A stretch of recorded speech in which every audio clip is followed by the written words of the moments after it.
YouTuber Munshi Enayet ভাই আসছে। আকাশটা যেমন সুন্দর, জমিনটা আল্লাহ তাআলা সেই সুন্দরভাবেই বানিয়েছেন। লাগছে কিভাবে আপনারা আবিষ্কার করলেন যে এই জায়গায় পানি আছে?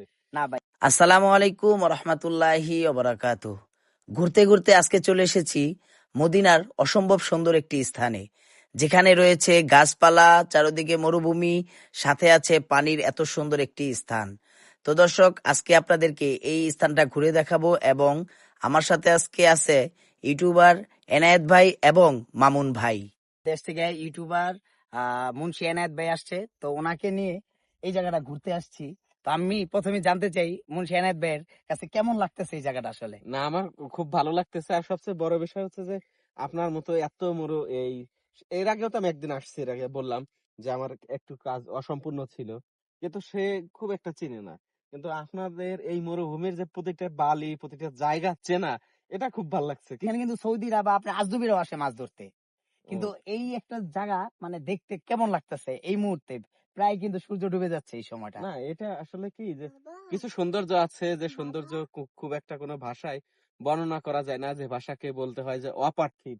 এমন দেখুন, এই যে এখানে যদি তাকানো যায়, দুই পাহাড়ের মাঝখান দিয়ে সূর্য অস্ত যাচ্ছে, একদম রক্তিম আভা ছড়িয়ে যাচ্ছে, এবং ওই পাশ দিয়ে আবার একটা বিদ্যুতের খুঁটি।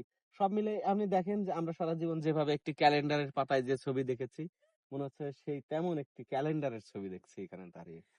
দর্শক, অসংখ্য ধন্যবাদ এনায়েত ভাইয়ের কাছে। আল্লাহ রব্বুল আলামিনের অপরূপের কোনো শেষ নেই।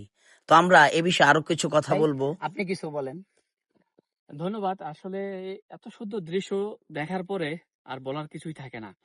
দেখতে আকাশটা আকাশটা যেমন সুন্দর, জমিনটা আল্লাহ তাআলা সেই সুন্দরভাবেই বানিয়েছেন এবং আরো সুন্দর করেছেন এই যে পাহাড়, পর্বত, নদী, নালা সবকিছু দিয়ে।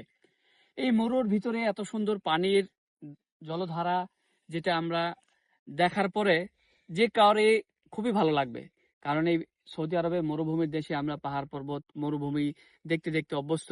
সেখানে এত সুন্দর পানির এই দৃশ্যগুলো দেখলে যে কাউরে ভালো লাগবে। যারা মদিনাতে রয়েছেন, চাইলে আপনারাও আসতে পারেন। মদিনা আল খলিল রোডে জিন পাহাড় যাওয়ার আগে হাতের বামে এই জায়গাটি খুবই সুন্দর, চমৎকার। এখনো পানি রয়েছে, আর বৃষ্টি হওয়ার পরে এই জায়গাগুলো যখন পানিতে ভরে যায়, থই থই করে, তখন আরো বেশি সুন্দর লাগে। সো এগুলো আসলে ভাষায় বলে প্রকাশ করা যাবে না কত সুন্দর আল্লাহ তাআলার নিয়ামত সবগুলো। ধন্যবাদ সবাইকে। সুন্দর সুন্দর ভিডিও পেতে হলে আমার চ্যানেলটি এখনই ফলো করুন এবং লাইক, কমেন্ট, শেয়ার করুন।